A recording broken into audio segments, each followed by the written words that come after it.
Greetings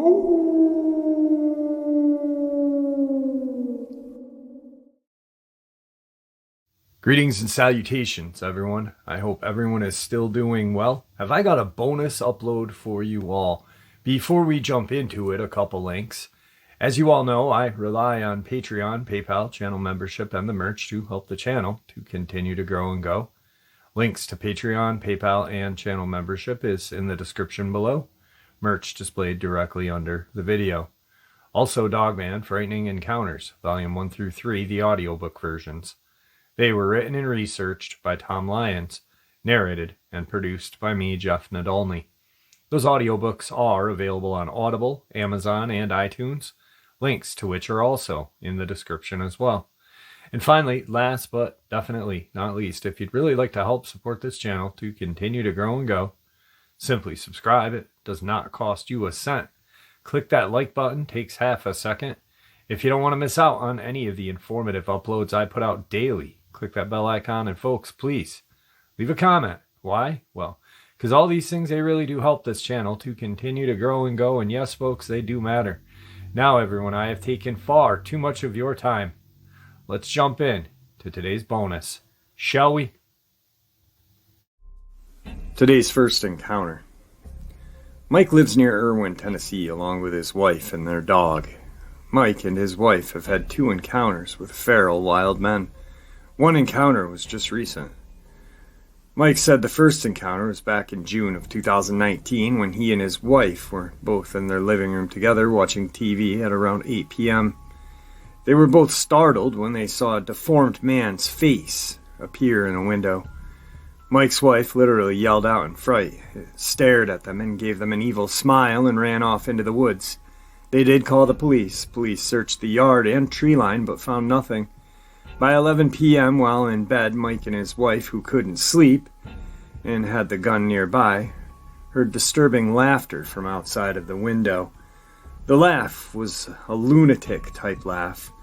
Mike took his gun and went out the door and out of his porch, where he yelled, "Get the hell out of here," and shot 2 rounds into the ground. Mike saw not 1 but 2 wild men run from behind his shed into the woods. Mike was so disturbed at the sight of them that he shut and locked the door. He returned to the bed with his wife, but they both could not sleep. The following morning, Mike's wife routinely let their dog outside to use the restroom. The dog will do her business, then will always return to the front door and scratch to be let in.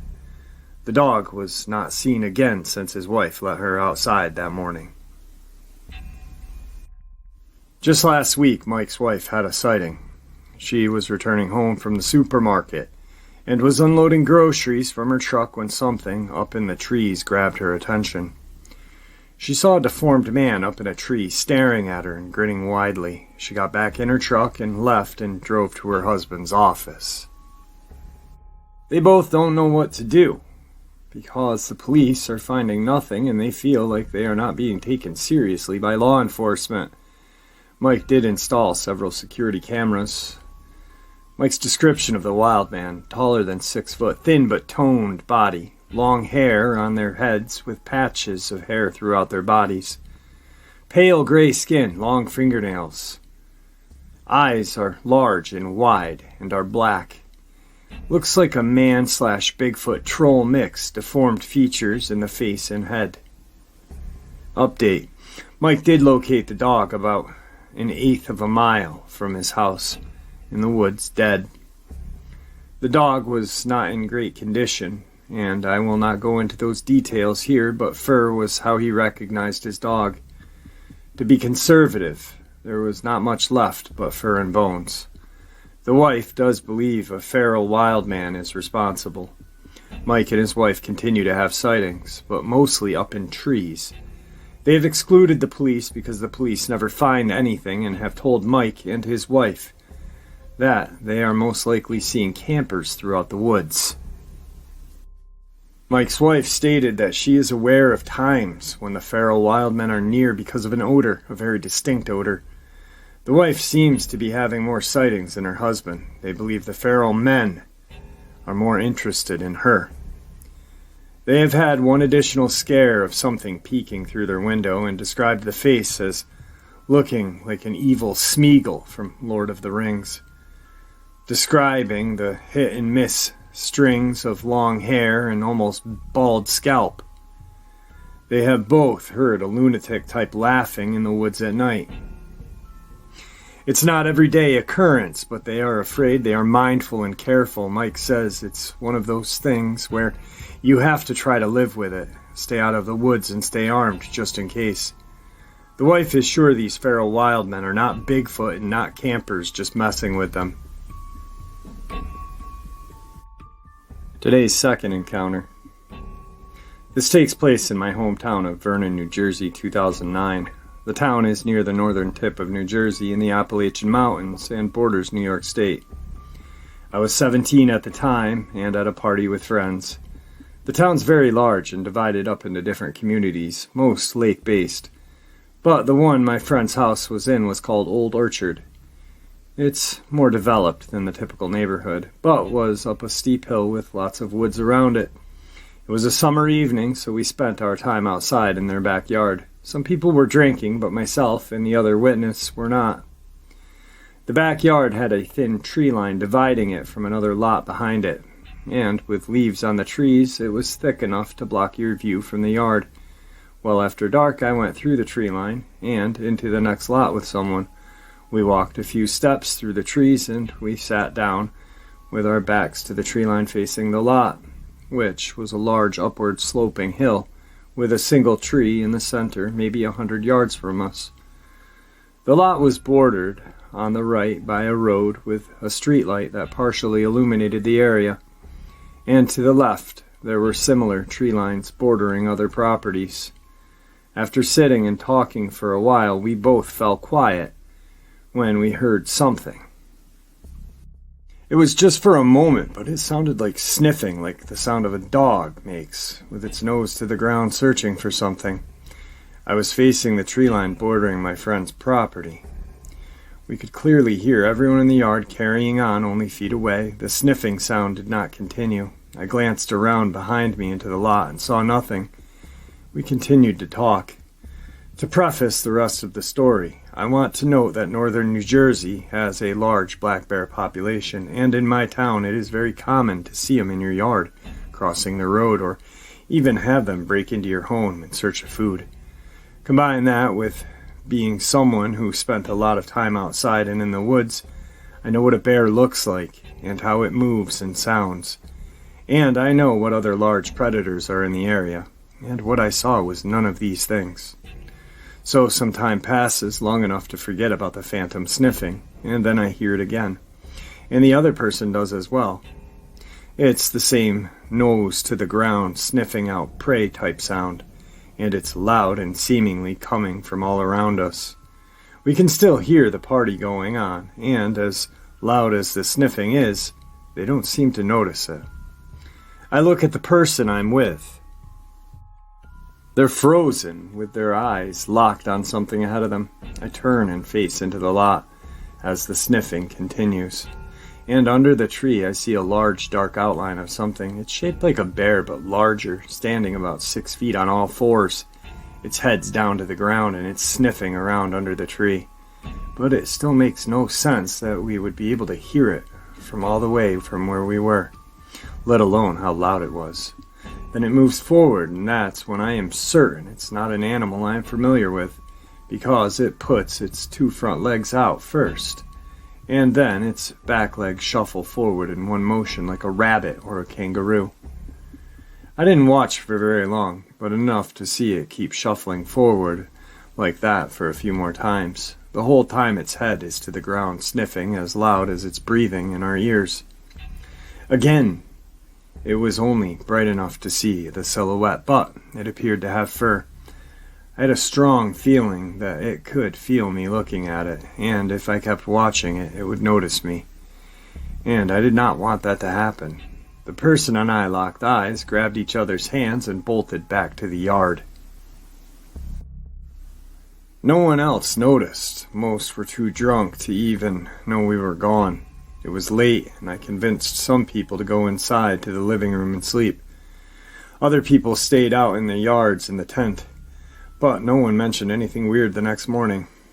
We didn't tell anyone what had happened during the party, and the reason the other witness is someone, and not my friend, is because they were really just an acquaintance I met and was trying to hook up with. I never saw them again. I don't even know their last name. I want to contact them and ask them about it. And we didn't speak of it to each other while at the party either. Northern New Jersey is supposed to have Bigfoot-type cryptid called the Big Red Eye, and the Jersey Devil, of course, but I don't think this fits any.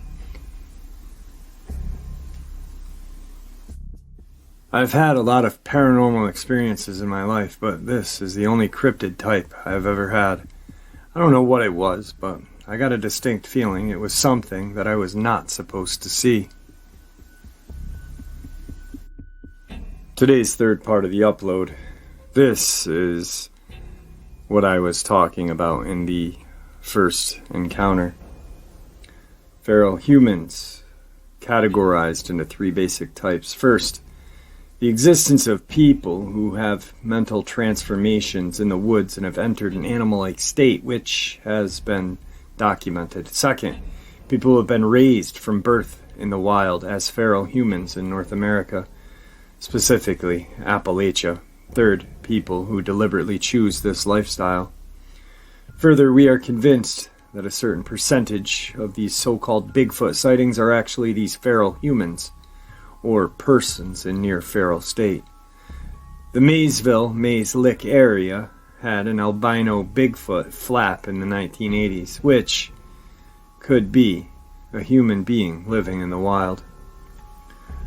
October 7th, 1980, Mays Lick, Kentucky, Mason County. Charles Fulton and his family were watching television when they heard a loud noise on the front porch.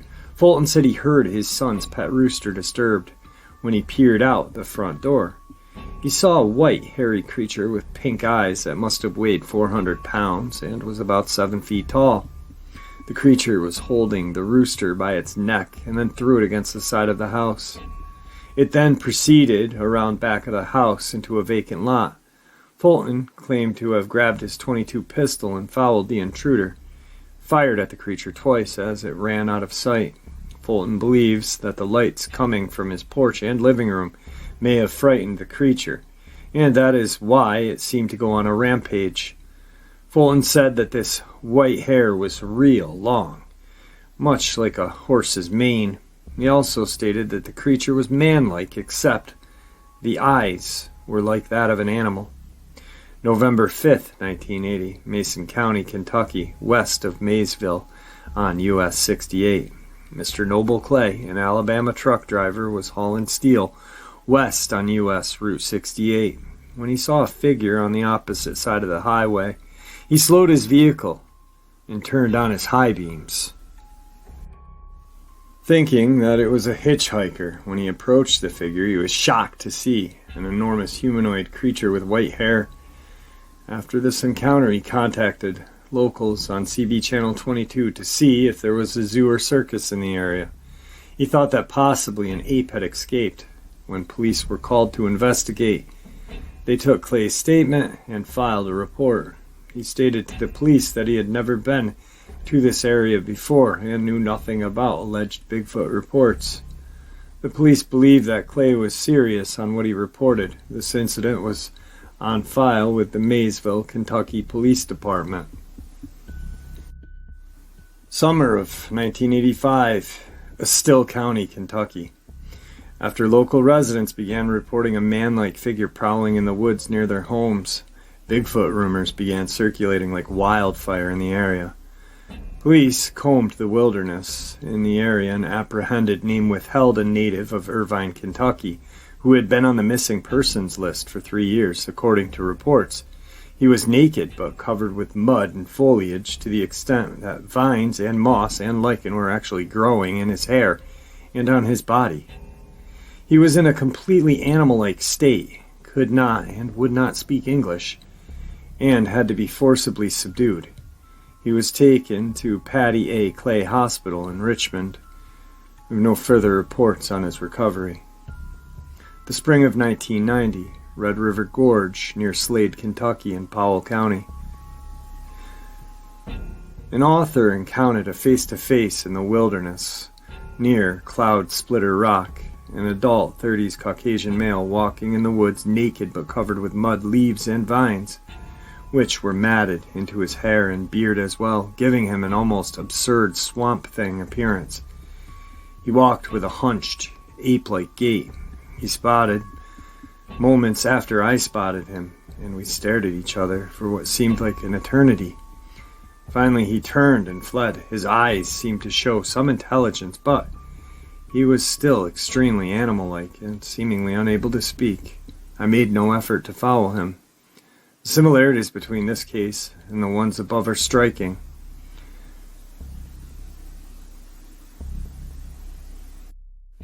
Today's fourth part is where some of these missing persons and theories of cryptids and these so-called wild men or interbred, whatever the hell they are, comes to light right now. I live in the Great Smoky Mountains, and I know what snatches children.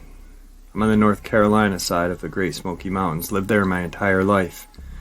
All of us know what's in these woods and mountains. Since the 30s and 40s, there have been feral wild men living in these mountains. They are fast. They will snatch livestock and children. The FBI knows. It's why they don't get involved. I've heard other stories that there are some attempt to kill these feral wild men, but they still exist even today. And I'm not talking about some end-of-the-day extremist who took the woods. I mean feral, completely wild men with their own language living underground. We don't go into these woods at night. During the day we make sure to stay on the trails. Sometimes you will smell it, that putrid scent. At night you'll hear them hollering, supposed inbreds. The locals around here know what happened to Dennis Martin. He was snatched by one of those wild feral men. It's not uncommon for people to go missing here. They are normally found, but you'd also be surprised at the number of children who simply disappear. The FBI has covered it up for years. Where do you think the movie The Hills Have Eyes come from? It's true. I hear them from time to time, disturbing sounds. They live all up and down the mountains here, in national parks and forests. The stories that we all heard growing up about the feral wild men were told to us due to the fact that so many people would go missing in the mountains. Of course, it was a way for our parents to scare us so we wouldn't wander off too far from them or venture off into the woods alone, and Dennis Martin was used as an example. My grandfather recalls the newspapers blowing the story up in 1969, I believe. The newspapers said one thing, while TN and NC locals said another. The locals said this then, and they said this now. There are wild feral men living in these mountains. The government does know they are here, and they have made attempts to kill them off, but they have not been able to kill them all yet. Yet the population now is thought to be minimal. One of these feral wild men abducted Dennis Martin and ate him. This particular feral was spotted by a family in the woods who were in the same vicinity and stated they saw a feral trying to hide from them behind a bush and was hanging onto a small child from its back like a backpack. The feral was described as being very hairy and tall, wearing a well-worn dirty shirt. The military came and stayed for a week in the mountains, killing a handful of the feral wild men, including the one who abducted Dennis. Dennis's bones were found by the military, but this was hidden from the family and the papers.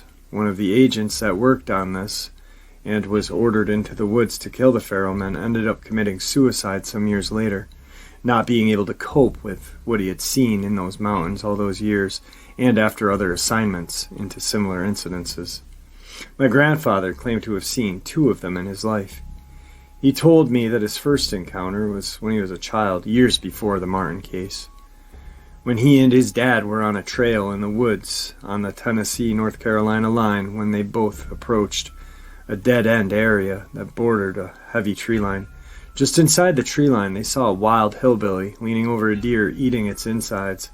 Wild hillbilly is what my grandfather said the locals used to call them long before any media named them anything else. The wild hillbilly was manlike, long hair, and was very oily and dirty. The body hair was extensive. The man was bloody, having obviously just killed the deer. My grandfather said that his dad would later say that the hillbilly had a string of deer guts in his deformed hand. My grandfather has always mentioned the smell of pure garbage and vomit. They both stopped and walked backwards until they were out of the hillbilly's sight, but said the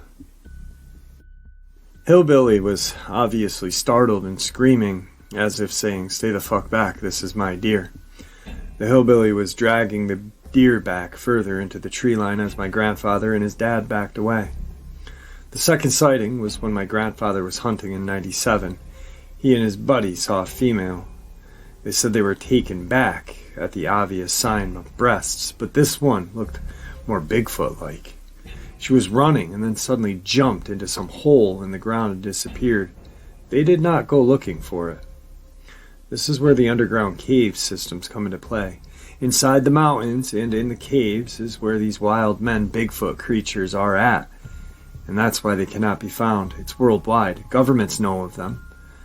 They don't get involved with these creatures unless there's a disappearance and they have to go in and kill, as they did with Dennis Martin.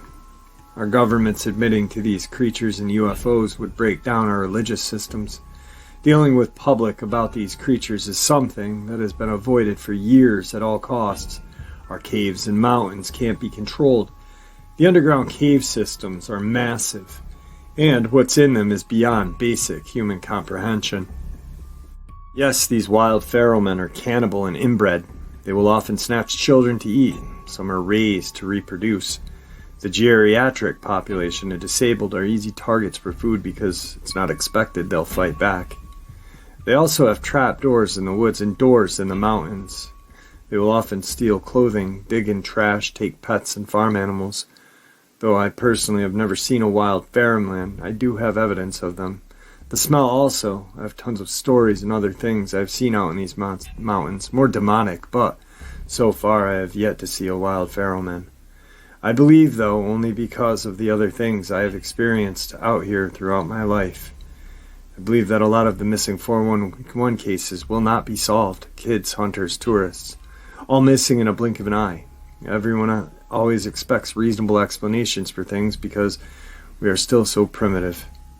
Our eyes are just not open to what's really out there. I do not believe much of the population could mentally handle or cope with it if they did know the truth.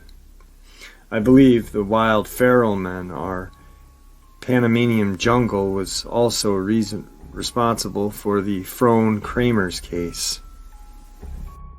I am a believer, yet I still live here in these woods. If you're a hiker, a hunter, or grew up around the mountains, then you know the hold that the mountains and forests can have over you.